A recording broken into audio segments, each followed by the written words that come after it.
De nuevo, gusto de saludarlos.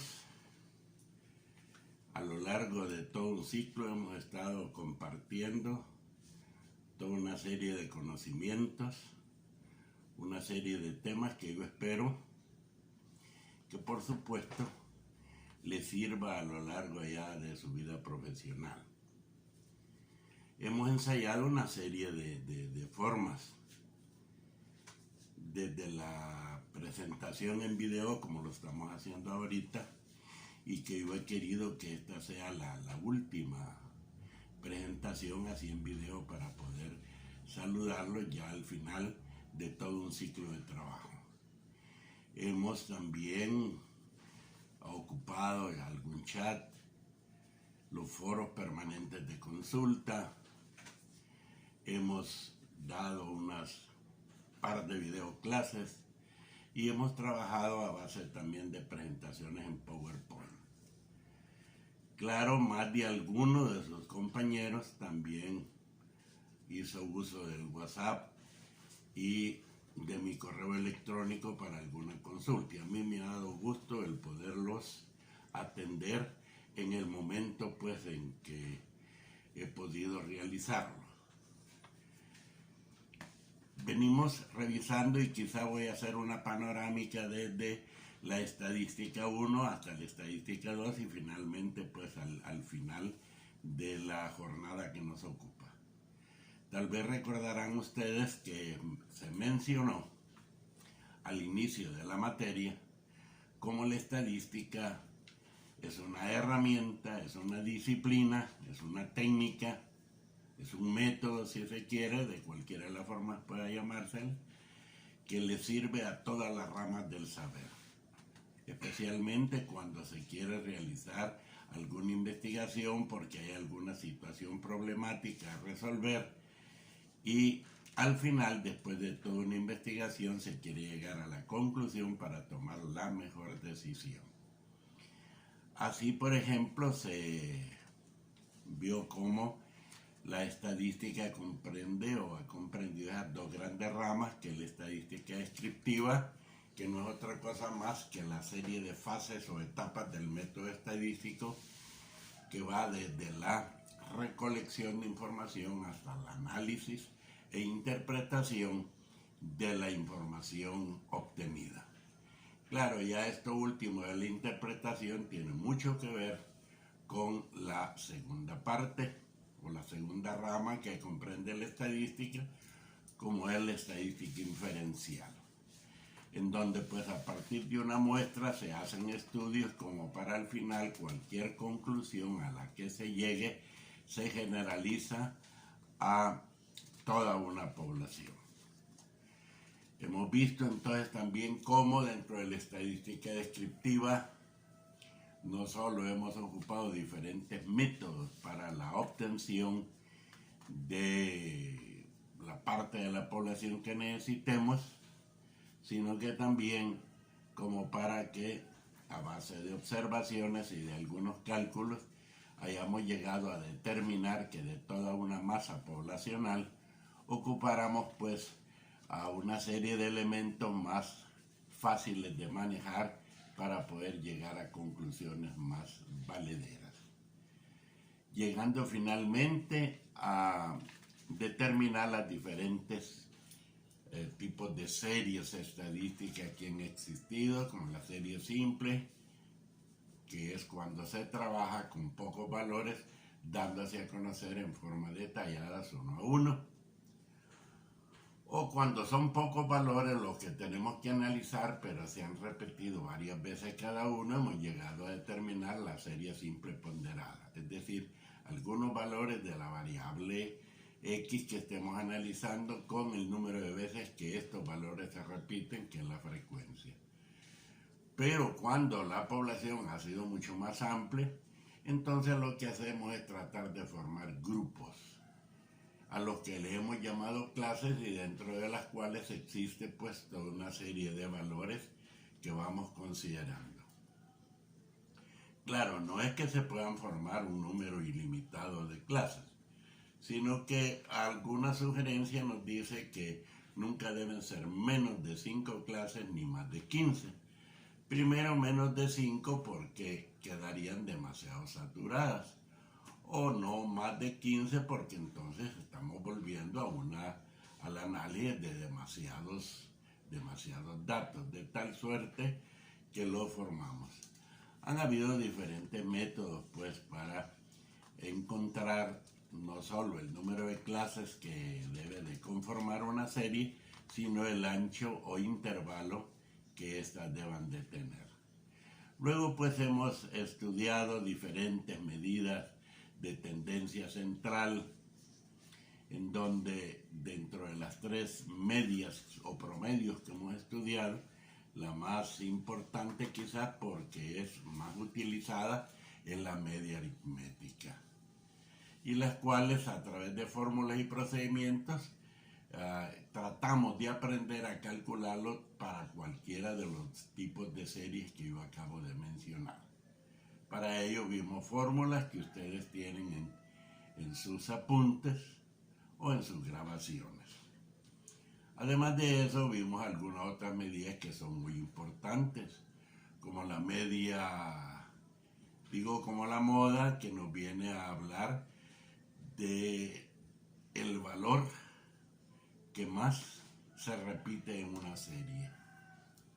Y así hemos visto cómo hay clases en donde no se repite ningún valor y entonces decimos que las series son amodales.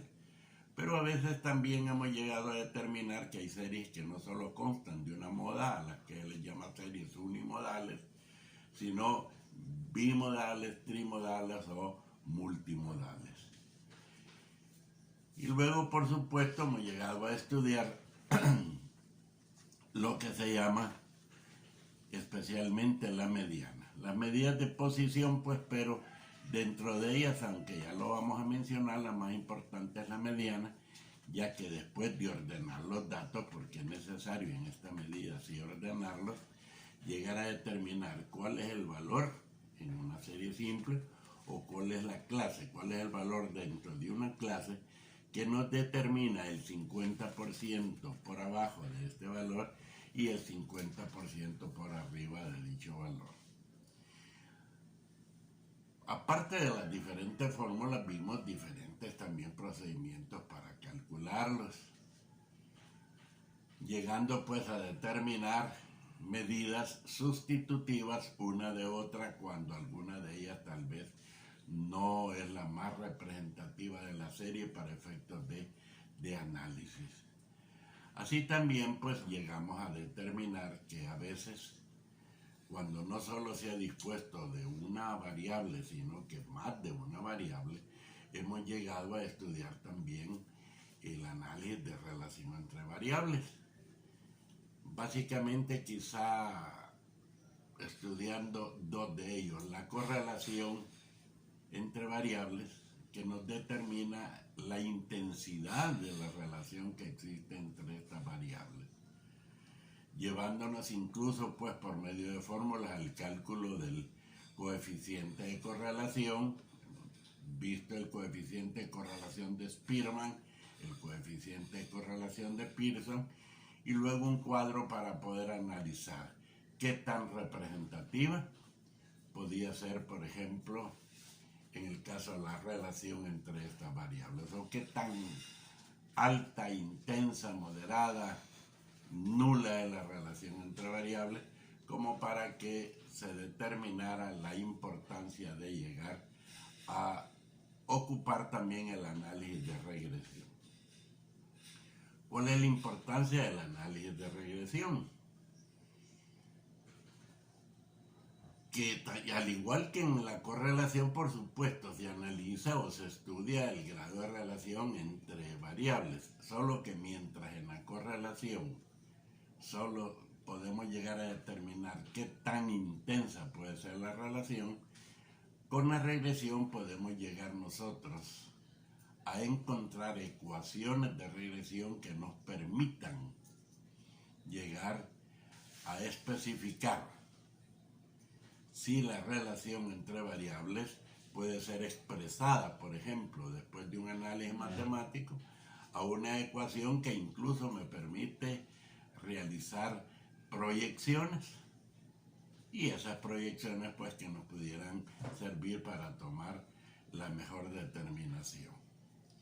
Una de las cosas importantes en el análisis de regresión también es que se puede aplicar a series cronológicas, en donde por supuesto podemos tener una variable y con valores diferentes, pero cuyo comportamiento lo analizamos a través del tiempo, de tal suerte que los valores de la variable X podrían ser los periodos, que normalmente son años, pero pueden ser meses, semanas, para ver cómo se comporta una variable a través del tiempo y en base a ello pues poder hacer proyecciones.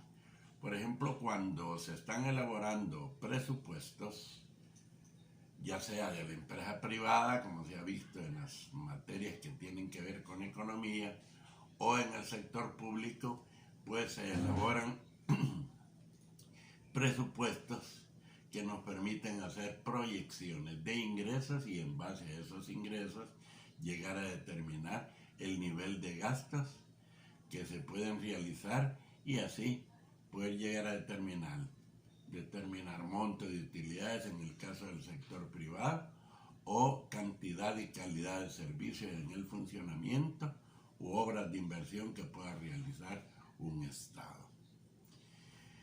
También en algunos casos se ha empezado a hacer estudios sobre las hipótesis, prueba de hipótesis, pero eso pues básicamente solo se ha enunciado para luego dejarlo como contenidos o temáticas para estudiar en Estadística 2. ¿Por qué hemos hecho una revisión del contenido de la Estadística 1? Lo hemos hecho porque muchas veces algunos conocimientos de ella, como el cálculo, por ejemplo, a veces de medias aritméticas, especialmente, ha sido ocupado en algunos de los temas de la Estadística 2. En Estadística 2 hemos tratado de conocer un poco sobre contenido especialmente, y así lo vamos a ver, una buena parte dentro de lo que es la estadística inferencial. Pero hemos comenzado con un tema bien importante, que fueron los números índices. Los números índices los podríamos nosotros definir como indicadores que nos hablan de la variación que puede haber en una variable, ya sea en el tiempo o ya sea en el espacio. Y en base pues a este análisis, a la comparación, poder nosotros determinar qué es lo que realmente puede estar sucediendo con cualquiera de las variables. Aunque estos números índices pueden ser estudiados en cualquier área del saber, nosotros particularmente lo hemos hecho en el área de las ciencias económicas. ¿Por qué razón? Porque eso es lo que nosotros estamos estudiando y es para lo que nos pueden realmente servir. Así, por ejemplo, hemos visto índices de precios, índices de cantidades, índices de valor. Y los hemos calculado no solo pues como números índices simples, sino también como números índices compuestos. Y dentro de ellos hemos visto pues diferentes clases de estos números índices. Así, por ejemplo, hemos visto números índices simples y dentro de ellos hemos considerado que lo estamos analizando para varios periodos, o particularmente años. A veces hemos tomado un año que puede ser referencia y entonces hemos dicho que esta es una base fija. ¿Por qué? Porque el resto de años para los cuales los hemos calculado tienen como base el mismo año. Pero a veces hemos visto que la base puede ser móvil y ese análisis a lo mejor nos puede servir. Porque si el comportamiento de una variable tiene como base fija o en relación a ese año o punto de referencia lo estamos calculando, puede ser muy distante y a lo mejor las conclusiones a que se lleguen no sean las mejores. Entonces hemos visto índices con una base móvil. Algunos le han llamado en eslabón, en vista de que lo que hemos ido haciendo es calculando la variación que ha habido en la variable, cualquiera que sea, de un año respecto al año anterior. Cuando solo ha sido el análisis para un artículo, pues hemos llamado números índices simples. Pero como no necesariamente solo hemos de adquirir un artículo cuando estamos hablando de consumo, sino que muchos artículos o muchos bienes, pues para poder satisfacer las necesidades, entonces hemos tenido que recurrir a los números índices compuestos. ¿Por qué razón? Porque son varios artículos y entonces tenemos que encontrar al principio una especie de índice promedio. Sin embargo, al calcular los números índices compuestos, porque se refiere a varios años, hemos visto puntos de vista de distintos autores, como Las Peires, Pasquet, Fisher, y entonces hemos visto cómo pues estos números índices ya se trabaja con sumatorias, relación entre sumatorias de los precios, cantidades o valor de estos artículos, considerando pues alguna ponderación, ya sea los precios o cantidades del año base o los precios o cantidades del año que nosotros andemos queriendo calcular, que le llamamos año dado o periodo dado. Después de haber entonces pues estudiado los números índices e incluso estudiado las aplicaciones, algunas aplicaciones de ellos, como por ejemplo el índice de precios al consumidor, que no es otra cosa más que el índice de costo de vida. Y eso nos ha servido como para llegar a determinar cuál es el poder de compra de la moneda de un país. En el caso nuestro particularmente el poder de compra del dólar, para ver cómo el dinero va perdiendo pues valor a través del tiempo. Y eso nosotros no debemos de perderlo de vista para hacer nuestros ajustes presupuestarios o para pues tal vez que se hagan algunos ajustes salariales de parte de las empresas. Ojalá que así fuera. Luego pues hemos trabajado un poco sobre las probabilidades y estas son bien importantes porque más adelante las generalidades nos han servido incluso dentro de la temática de la prueba de hipótesis. Así en las probabilidades hemos visto cómo pues hay algunas definiciones. ¿Qué es una probabilidad? Pues es la posibilidad de que suceda o no un hecho, un acontecimiento. Eso en términos de probabilidad. Incluso muchas veces ocupamos nosotros esa palabra, ¿verdad? Probablemente llueva, probablemente vaya a pasar mis vacaciones a tal parte, probablemente realice tal o cual actividad. Ahí estamos hablando de probabilidad porque como pueda suceder, pueda que no. Para ello estudiamos también algunos aspectos que se estudiaron allá en la matemática y que por supuesto nos sirve de base para alguna temática más adelante. Así, por ejemplo, llegamos a calcular las permutaciones, las combinaciones, que no son otra cosa más que arreglos en donde importa el orden en que éstas sucedan o no sucedan. Especialmente, pues al final, quizá las combinaciones, porque llegamos a determinar, ocupando lo que se conocen como números combinatorios, en otra distribución. Porque, y esto es otra cosa que no mencionábamos, en estadística 1 yo espero que se haya estudiado la distribución normal, que se ilustra a través de la curva normal y que existen incluso pues algunas tablas como para llegar a determinar áreas bajo la curva normal que nos han permitido llegar a determinar incluso algunos porcentajes que no son otra cosa más que probabilidades. Entonces, para la distribución binomial, que es otro tipo de distribución, se ocupan los números combinatorios, llegando incluso nosotros a ocupar para poderlo entender algunos aspectos o elementos, como por ejemplo el binomio de Newton, que tiene como base el desarrollo de un binomio que se estudió en el álgebra, por ejemplo, o el triángulo de Pascal, que me permite a mí poder llegar a encontrar en forma mucho más fácil y rápida los valores que nos pueden dar los números combinatorios que ocupamos en la distribución binomial.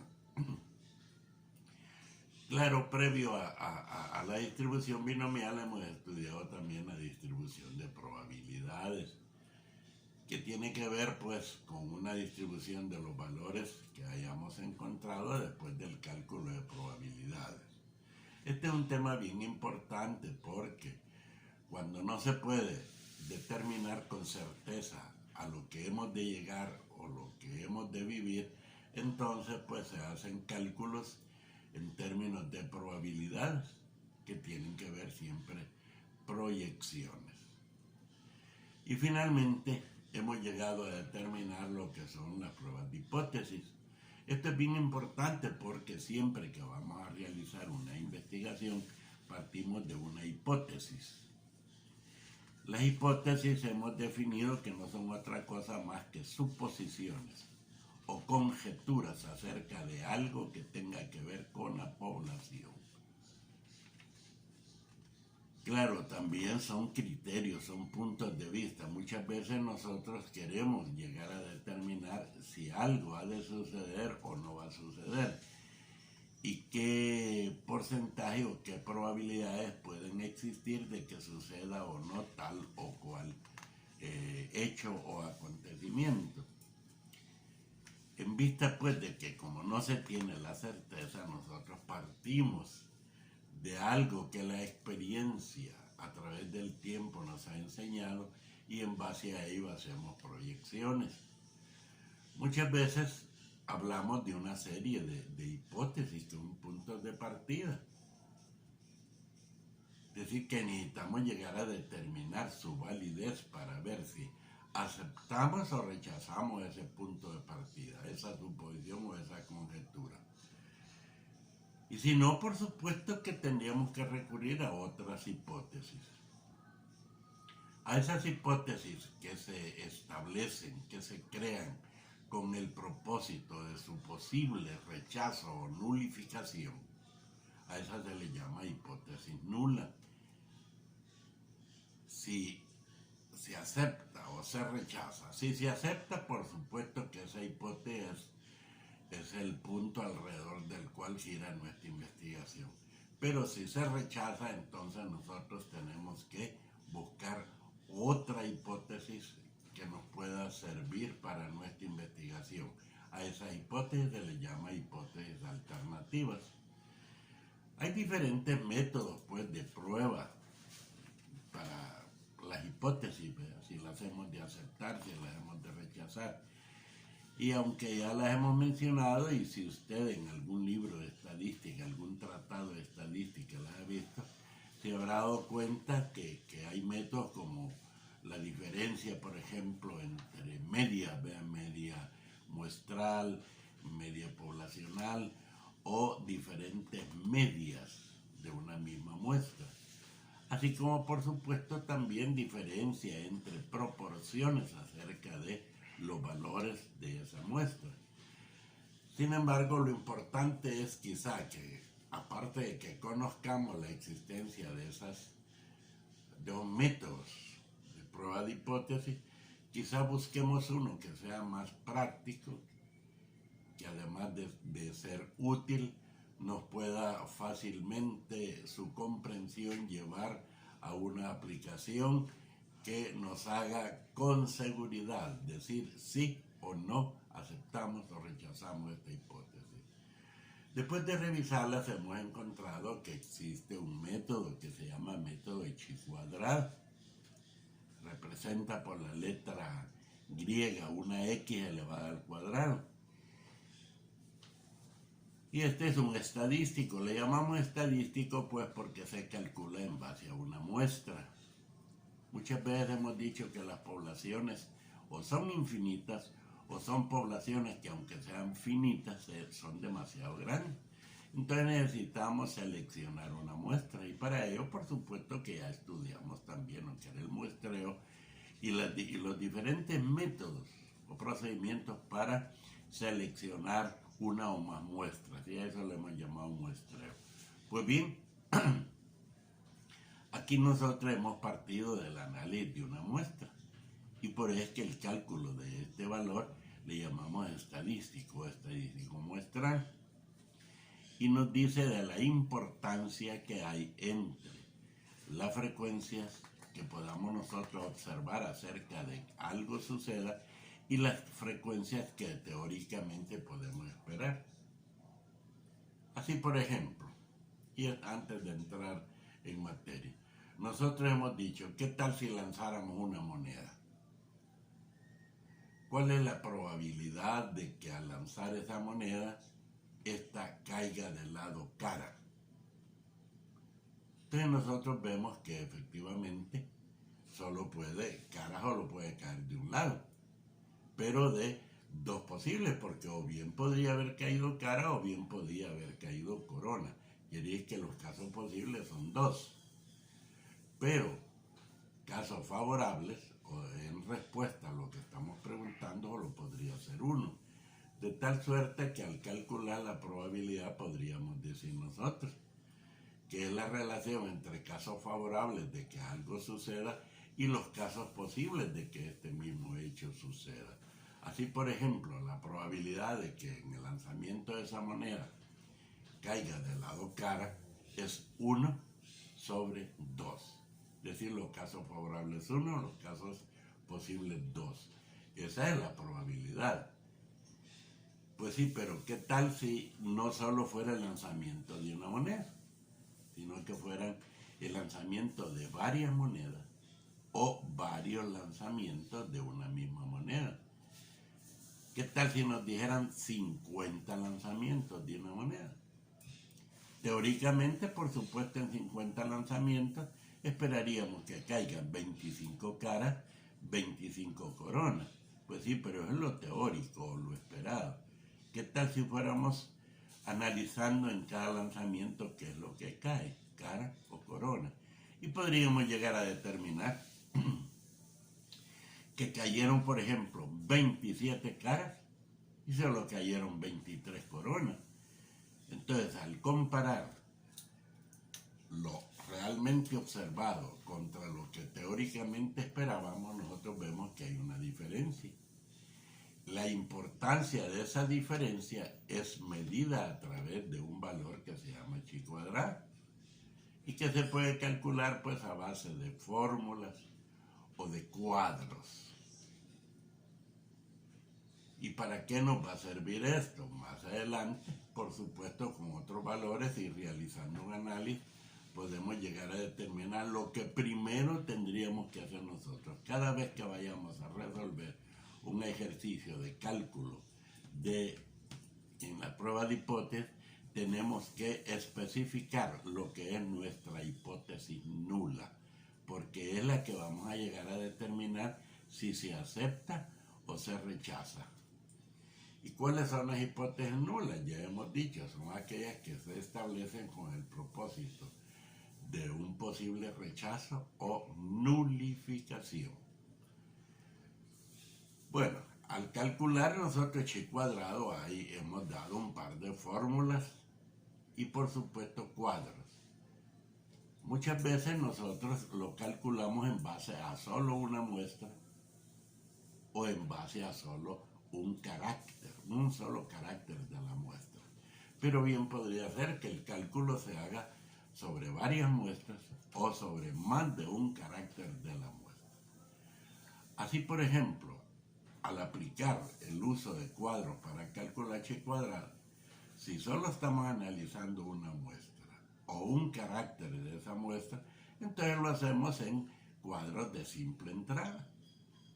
Pero si estamos analizando dos muestras, por ejemplo, o dos caracteres de una misma muestra, entonces estamos ocupando cuadros de doble entrada, cuadros de contingencia, cuadros de R fila por K columnas, que son los nombres que se les pueden dar. Ahora, hemos llegado a calcular el valor de chi cuadrado. Pero esa es la parte mecánica, la parte puramente práctica. Pero ¿y de qué nos serviría calcular el valor de chi cuadrado si ese no nos sirve para tomar alguna determinación? Y para ello existen otros elementos pues que nos van a permitir con ese valor de chi cuadrado calculado llegar a decir la hipótesis de la cual partimos se rechaza o se acepta. Hay una forma bien general de determinar las hipótesis nulas y yo ya se los he explicado. Hay dos formas de decirlo y son bien genéricas. Una es, las frecuencias observadas no difieren significativamente, es decir, en gran magnitud pues, de las frecuencias esperadas. O de otra manera, la diferencia entre las frecuencias observadas y las frecuencias teóricas o esperadas no es significativa. Esa es nuestra hipótesis y es lo que vamos a llegar a probar. Para ello necesitamos otros elementos, como cuáles, por ejemplo, que nos digan cuál va a ser nuestro nivel de significación. Si lo vamos a probar para un 10%, para un 5%, para un 2%, para un 1%, o incluso podemos llegar a determinar hasta un 10%. Eso va a depender pues del grado de exigencia como margen de error que pueda suceder a la hora de hacer nuestros cálculos. Pero también necesitamos conocer algo que se conoce como grados de libertad y que se representa por una letra pequeña, la bidental, en forma mayúscula. Y eso viene dado por una fórmula que nos dice K menos 1, en donde K es el número de eventualidades. Si son cuadros de simple entrada, pues solo es un K menos 1. Pero si fueran cuadros de doble entrada, será un K menos 1 por otro K menos 1. ¿Y qué son las eventualidades? Son todas las posibilidades de que algo suceda. Por ejemplo, si yo estoy hablando del lanzamiento de una moneda, las eventualidades serán dos, pues. Si estoy hablando del lanzamiento de un dado, las probabilidades serán 6, porque son 6 las caras de un dado. Si estamos hablando de una baraja, de un naipe, por ejemplo, vamos a ver que estamos hablando de 4 haces, 4 números 2, 4 números 3, etcétera, etcétera. Si estuviéramos hablando, por ejemplo, de los números dígitos, serían 10 porque son del 0 hasta el 9. Y así pues todas esas serían las eventualidades, que son como una especie de características que estemos analizando de la muestra. En el caso pues decía de los cuadros de doble entrada, por supuesto que ahí estamos analizando dos caracteres de una muestra. Entonces las características de ese aspecto de la muestra será un valor K y las características del otro aspecto de la muestra será el otro valor K. Eso es lo que hemos estado analizando hasta ahora y hemos estado realizando ejercicios que solo en la medida en que se puedan realizar muchas prácticas de ello, nosotros podremos llegar a determinar con seguridad cómo calcularlo y cómo realizar nuestro análisis. Vamos entonces a concluir el desarrollo de este ciclo. Primero, como yo les decía, manifestándoles el gusto que me ha dado de poder trabajar con ustedes, de haber podido compartir algunos conocimientos. Yo espero haberles servido, haberles sido útil y ojalá pues más adelante tengamos la oportunidad de poder de nuevo compartir experiencias en alguna otra asignatura. Así que mientras tanto, pues aparte de ese saludo y la manifestación del gusto de haberles podido servir, también vamos a cerrarlo con un último ejercicio acerca del cálculo del valor de chi cuadrado con su respectivo análisis y algunas tareas pues o actividades que usted tenga que realizar, bien en un horario de clase o bien allá en su casa, porque en las clases lo que hemos dicho es Una clase bien puede ser perfectamente un video de presentación como este que estamos haciendo, una presentación a base de PowerPoint, una videoconferencia o videoclase. Entonces, pues de cualquiera de esas modalidades nos podemos servir. Claro, por supuesto que todo esto complementado, no solo con chat, que muchas veces hemos ocupado, sino que también con esos foros de consulta permanente que han habido.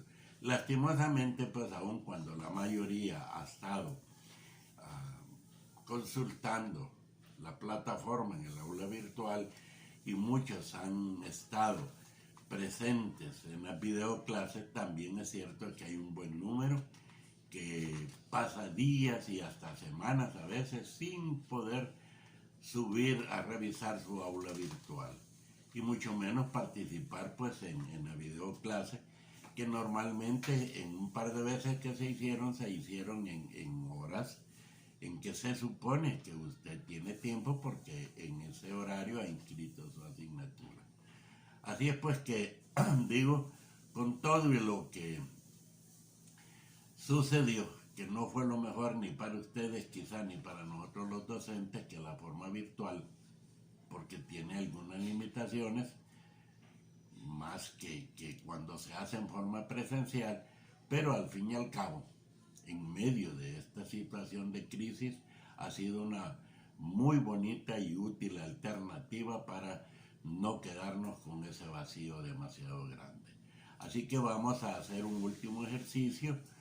Yo tengo una pizarra muy pequeña, voy a ver el desarrollo, les voy a plantear el desarrollo de ese ejercicio, pero antes, en forma de espacio, voy a darles a conocer la información sobre el ejercicio. Lo voy a ir diciendo despacio para que usted pueda, cuando lo consulte, irlo no solo manejando, sino que si usted quiere reproducirlo en sus apuntes, lo puedo hacer.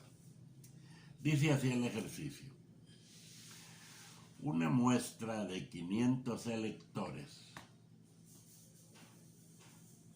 tomados de una ciudad A. Digo pues, una muestra de 500 electores tomados de una ciudad A arrojó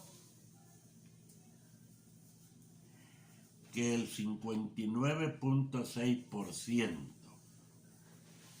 arrojó, digo, que el 59.6% de los votos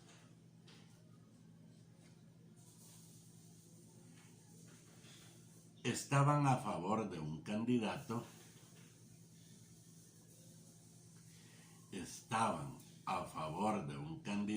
para un determinado puesto.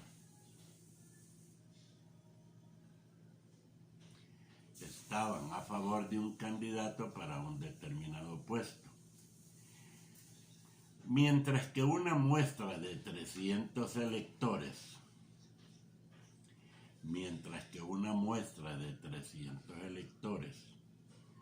tomados de una ciudad B,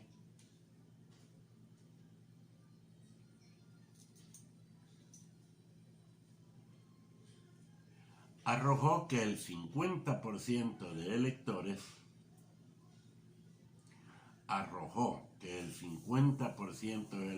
de los electores estaban a favor del candidato.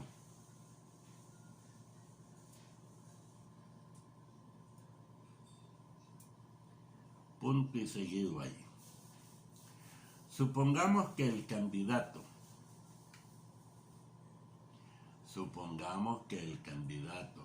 pronunció un discurso en la ciudad A.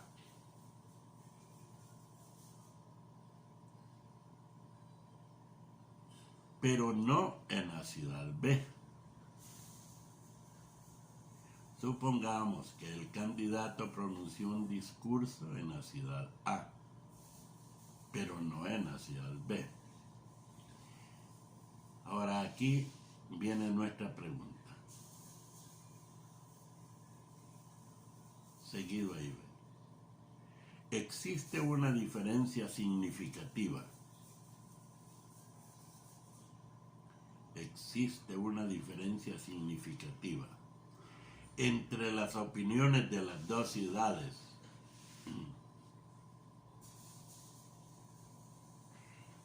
en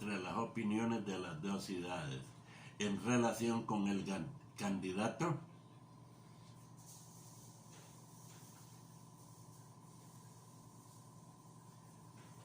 Ahí se cierra la pregunta, punto y seguido ahí. Use el nivel de significación.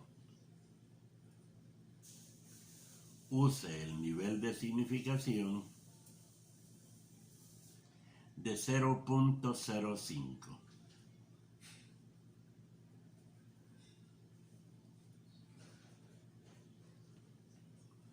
Bien, a manera de comentario debo decir, aunque en las tareas que dejé al final voy a mencionar, ¿por qué no realizar ese análisis también si el nivel de significación no fuese el 0.05? A lo mejor fuesen los otros niveles que hemos estudiado, el 0.10, el 0.02, el 0.01, pero bueno, lo vamos a mencionar más adelante. Bien, empezamos nuestro análisis. ¿Cuál es el primer paso que vamos a realizar cuando vamos a resolver un ejercicio? Primero, escribir nuestra hipótesis nula, que ya saben que se representa por H sub O. Voy a escribirles lo más importante aquí en el desarrollo del ejercicio. Entonces, el primer paso, digo, escribir H sub O, que es la hipótesis nula. ¿En qué va a consistir? Lo vamos a decir así, yo lo voy a poner en forma simbólica. Si usted quiere, escríbalo con todas las palabras. Las frecuencias observadas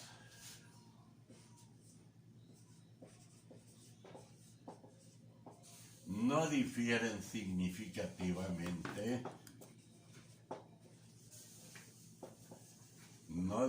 significativamente de las frecuencias esperadas. Casi siempre hacemos una negación para ver si vamos a aceptar o si vamos a rechazar. Digo, pues las frecuencias observadas no difieren significativamente de las frecuencias esperadas.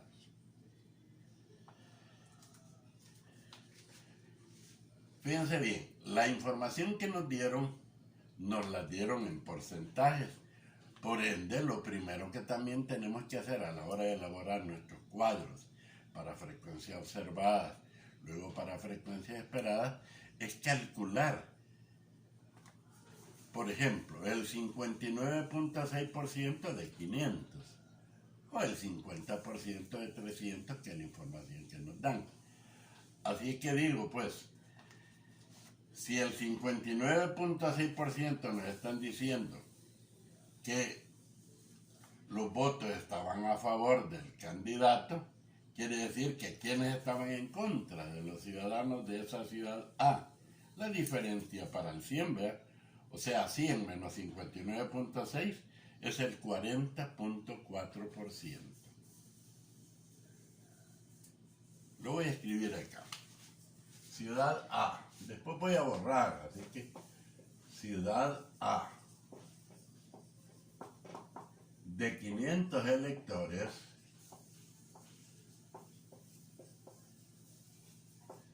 el 59.6% votos a favor. Quiere decir que la diferencia, o sea, el 40.4% en contra. Entonces, ¿cuántos son el 59.6%? Son 298.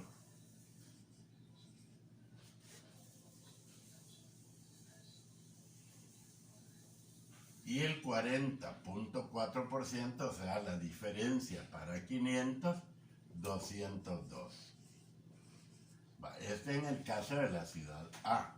Ahora veamos el caso de la ciudad B.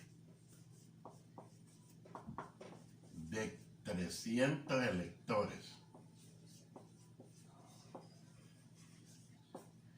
El 50% están a favor, dan votos pues a favor del candidato. ¿Y cuánto es el 50%? Pues la mitad de 300, o sea, 150. Quiere decir que el otro 50% están en contra. O sea, 150. Fíjense que la suma de los porcentajes debe coincidir con la suma del número de votos. 298 más 202 nos da 500. 150 más 150 pues nos da 300. Bien, eso era primero un par de cálculos que teníamos que hacer antes de elaborar nuestros cuadros. Yo voy a dar un par de minutos para que usted lo copie, lo vea, antes de hacer nuestros cuadros de las frecuencias observadas, luego de la frecuencia esperada. Fíjense, lo primero, especificar nuestra hipótesis nula. En eso fallaron muchos en el laboratorio. Luego aquí, con la información que nos da el ejercicio, como la tenemos en porcentajes, es necesario que nosotros calculemos las cifras absolutas para trabajar en una forma más fácil con ellos. No es que no se pueda trabajar con porcentajes, como no, pero se presta más a cometer algún errorcito.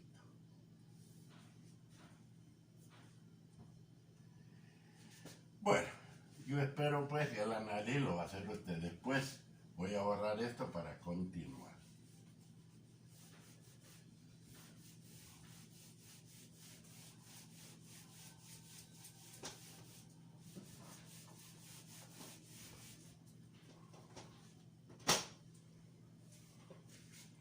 Vamos a hacer nuestro primer cuadro, o sea, el que se refiera a las frecuencias observadas, ¿bien? Pues nuestro cuadro va a ser así.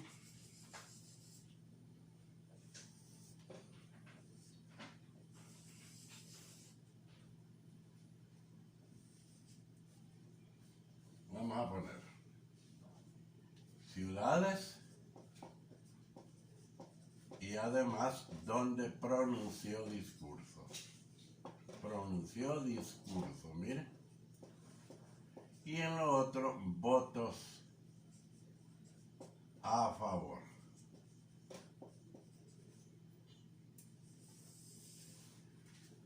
Ciudad A. Pronunció discurso. Ciudad B. No pronunció discurso.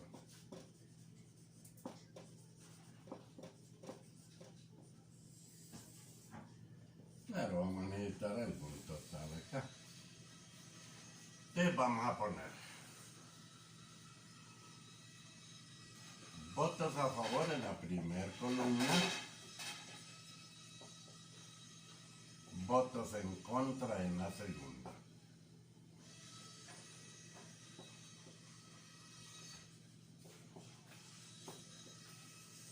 Y aquí vamos a poner total, así como aquí, ¿sí?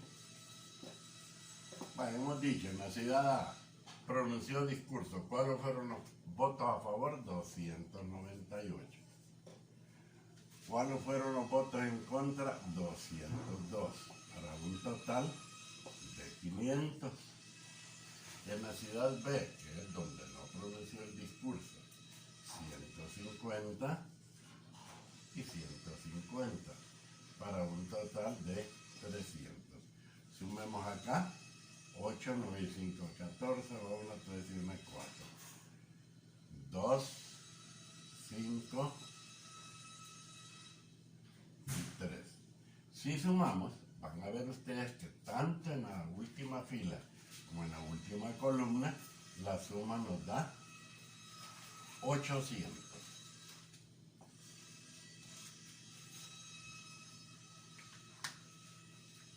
Vamos a numerar las casillas porque hay un tercer, después de calcular el cuadro de la frecuencia observada, el cuadro para la frecuencia esperada, hay un tercer cuadro que es el que nos permite ya calcular el valor de chi cuadrada. Entonces ahí nos sirven las casillas. Miren, 1, 2, 3 y 4. Bien, un par de minutos ahí para que escriban.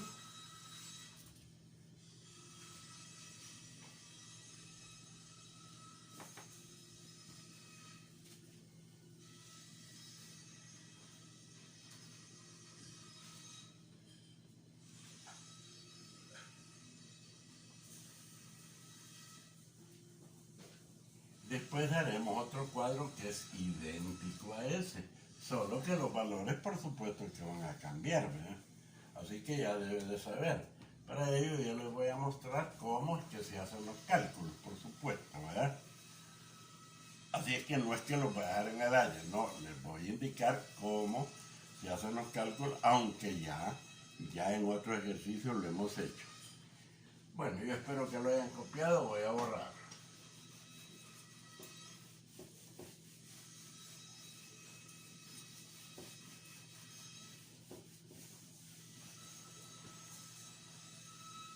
Bueno, vamos a calcular ahora la frecuencia esperada. Pero para ello necesitamos un procedimiento. Subtotales multiplicando y dividiendo entre el gran total. Así para la primera tenemos, para la casilla 1, 448 por 500 sobre 800. Si simplificamos y luego operamos 448 por 5 entre 8, van a ver ustedes que da 280. Luego para la casilla 2,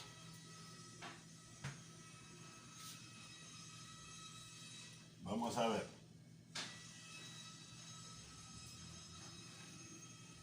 352, que es el subtotal, por 500 sobre 800. Si nosotros empezamos simplificando y operando, nos va a dar 220. Casilla 3 será 448 por 300 por 300 sobre 800, y esto nos da 168.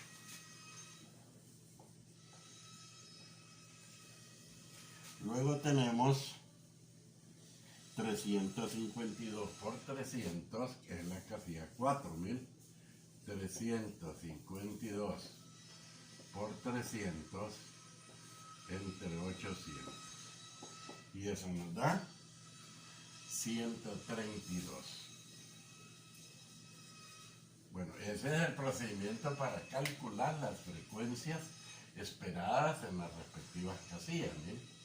El subtotal de la columna por el subtotal de la fila entre el gran total. Eso lo hicimos en los 4 casos. Por eso obtenemos aquí miren, 1, 2, 3, 4 casillas. Y hemos obtenido la frecuencia esperada. Con eso, hoy vamos a elaborar nuestro cuadro igual al que les decía.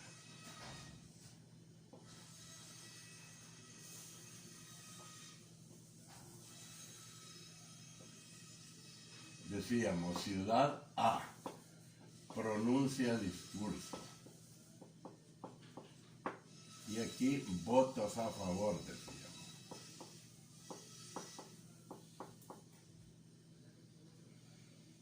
No, aquí son las ciudades. Ciudades porque ya aquí las vamos a especificar. Mire, ciudad A. Pronuncia discurso.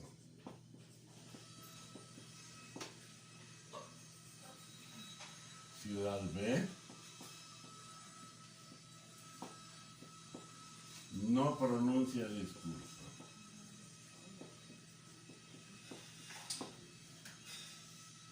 Votos a favor. Voto en contra. Ahí tenemos las casillas, miren. 280, 220, luego tenemos 168 y 132. Total y total. Si sumamos, siempre mire, 500, 300, aquí nos da 448, 352, mire, 800 el gran total. La suma de frecuencias observadas es la misma que la suma de las frecuencias esperadas. Estas son las casillas 1, casilla 2, casilla 3 y casilla 4. Les doy un poquito de tiempo para que lo copien. Antes de que veamos el último cuadro.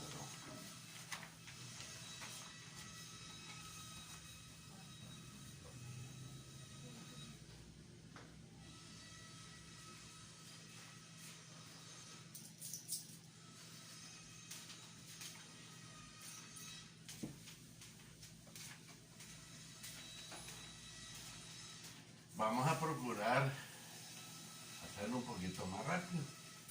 Ya el análisis, para eso les va a quedar grabado, para que lo puedan ir haciendo ustedes más despacio. Así que voy a borrar esto para hacer el tercer cuadro que necesitamos.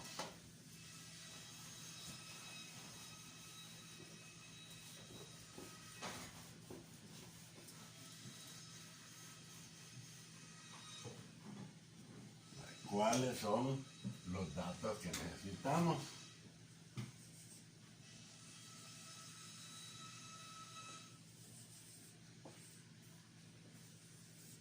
Bueno, primero vamos a poner las casillas. En la segunda, las frecuencias observadas. En la tercera, la frecuencia esperada. Recuerden, aquí vamos calculando los datos para aplicar la fórmula. Diferencia entre unas y otras. Diferencia al cuadrado. Y finalmente, esa diferencia al cuadrado dividido entre las respectivas frecuencias esperadas. ¿Cuáles son las casillas? 1, 2, 3 y 4. ¿Cuáles las frecuencias observadas? 290. Frecuencia observada, 298, 202, 150 y 150. Esos son los valores que encontramos al calcular los porcentajes. La frecuencia esperada, yo les di el procedimiento ahí para calcularlo, lo hicimos y nos dio 280, 220, 168 y 132. Luego, ¿qué es lo que vamos a hacer? Ya aplicando la fórmula, ¿no? Y de acuerdo a lo que hemos escrito ahí. A cada frecuencia observada le vamos a ir restando su respectiva frecuencia esperada. Y nos da aquí 18 positivo, 18 negativo, miren. 18 negativo. Y 18 positivo.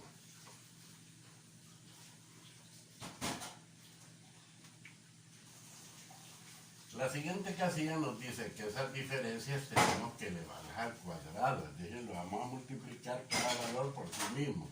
Y eso nos dio 324. En todas nos da lo mismo, incluso en estos valores negativos, que al elevarlos al cuadrado se convierten en positivos.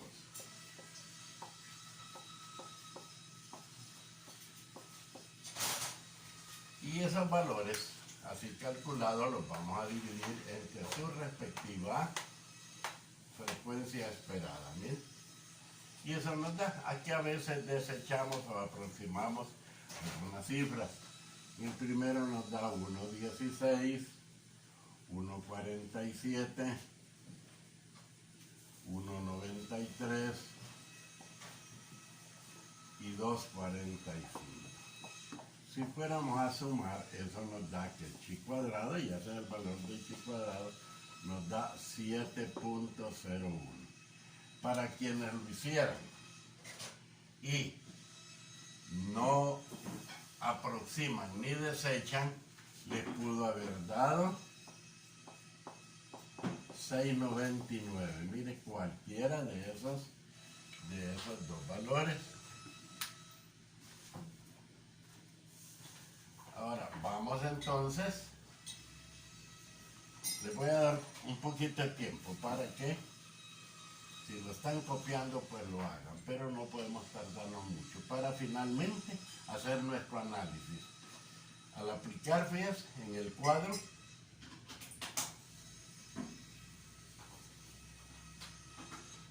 la fórmula, una de las fórmulas, porque a la otra ya verán ustedes que las vamos a dejar para que ustedes sean los encargados de poderla hacer.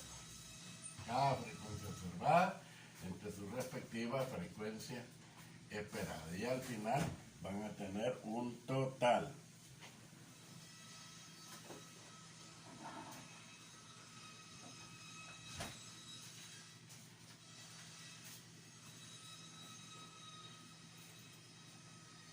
Bueno, voy a borrar para hacer nuestro análisis. Esto pues es algo que usted lo tiene ya en otro ejercicio y si no la misma fórmula, la primera fórmula se lo va indicando. Nos da, digo, chi cuadrado igual 701, pero si alguien fuera a hacerlo y no aproxima ni desecha, les daría 6.99. Cualquiera de los dos valores es válido.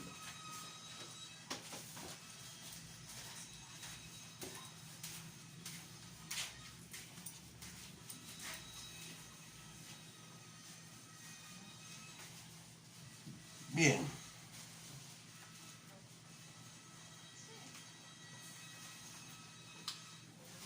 Ya habíamos escrito nuestra hipótesis nula al principio, que decíamos que la diferencia entre las frecuencias observadas y las frecuencias esperadas no es significativa. ¿Qué nivel de significación? Dijimos un primer nivel, que es 0.05. ¿Cuál es los grados de libertad? La fórmula es K-1 por K-1. Entonces, ¿qué resultó? Dos ciudades con votos a favor o en contra, son dos eventualidades. Pronuncia discurso y no pronuncia discurso, dos eventualidades también, miren. 2 menos 1, 2 menos 1. De tal suerte que esto nos da 1. Por 1, los grados de libertad son 1. Ahora, ¿cuál va a ser nuestro límite de significación? Si usted lo busca en la tabla, se dará cuenta que para un grado de libertad en el 0.05 nos da que el límite de significación es 3.84. Ahora, ¿qué sucedió? Chi cuadrado dijimos que daba 7.01. Entonces, ¿qué es lo que pasó?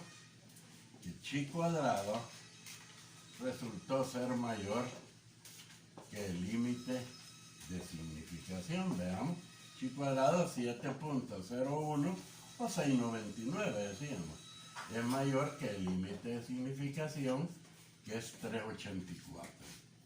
Por lo tanto, cuando chi cuadrado es mayor que el límite de significación, la hipótesis nula se rechaza. ¿Y qué es lo que estamos rechazando? Rechazamos que la diferencia entre las frecuencias observadas y las frecuencias esperadas no es significativa. Si estamos rechazando que esa diferencia no es significativa, podríamos concluir entonces que efectivamente sí es significativa. Lo que rechazamos, digo, es que la diferencia entre la frecuencia observada y la frecuencia esperada no es significativa. Si rechazamos eso, pues quiere decir que sí es significativa. Bien, con eso terminamos el ejercicio. Ahora, después de esto, voy a plantearles algunas actividades que es bueno que usted, si tiene tiempo a la hora de la clase o en algún momento fuera de la clase, que en la circunstancia que sea usted pueda realizarla, la va a realizar. Y es necesario, fíjese, para que usted tenga algún dominio, alguna seguridad a la hora de hacer esto. Le estoy dando un poquito de tiempo ahí para que lo copien.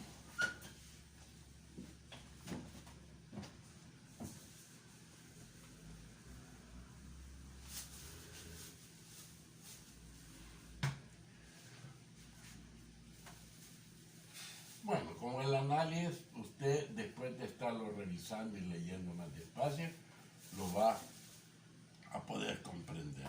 Entonces, ¿cuál es la tarea que le estoy dejando? Me gustaría que por favor, despacio, yo lo voy a decir, que usted pueda irlo anotando. ¿Qué es lo que nos piden que hagamos? No es que sea obligación que lo haga, pues, pero yo se lo recomendaría porque es la manera de poder llegar a determinar si lo entiendo cómo se hace o no lo entiendo, y puede ser motivo de una consulta en el foro. Se pide 2 puntos. Con la otra fórmula y procedimiento,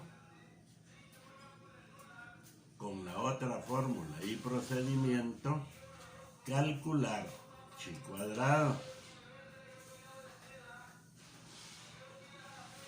Esta es una fórmula, existe la otra, usted lo sabe. Entonces, con esa fórmula, yo le pido que calcule el valor de chi cuadrado. Ya toda la información ya prácticamente la tiene en su cuadro, solo va a tomar de ahí los datos para poderla calcular. Y además entonces le pedimos que haga el análisis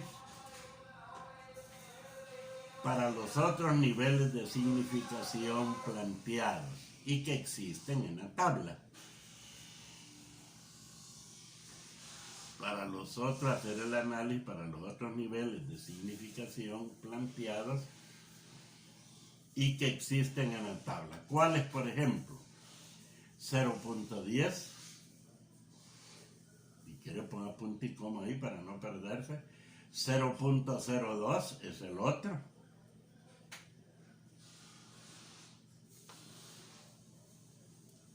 Y 0.01.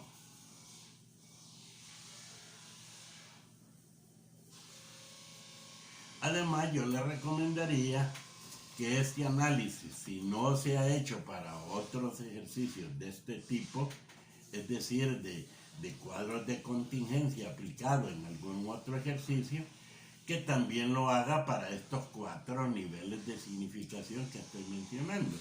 No es que deba de hacerlo, no, esto le puede servir como práctica para, llegar a dominar esto. Y lo puede hacer en algún momento de clase o en algún rato, pues, que no sea clase. De esa manera usted va a venir más preparado con todo el material del tercer periodo. Tanto el material que entró al laboratorio número 3 como lo que hayamos visto después de él. Todo ese es material del tercer periodo. Y se va a realizar, pues, en esa semana comprendiente el 14 y el 19 hoy de diciembre, en el horario normal, ordinario de clases. Las indicaciones sobre el examen, pues ahí les vendrá en el examen. Así es que me repito, ha sido un gusto de veras trabajar con ustedes. Yo espero haberles podido servir en algo, que estos temas les sean de utilidad y ojalá este material usted lo guarde, lo conserve, porque un día le puede servir, ¿verdad? Así que hasta luego, cuídense mucho.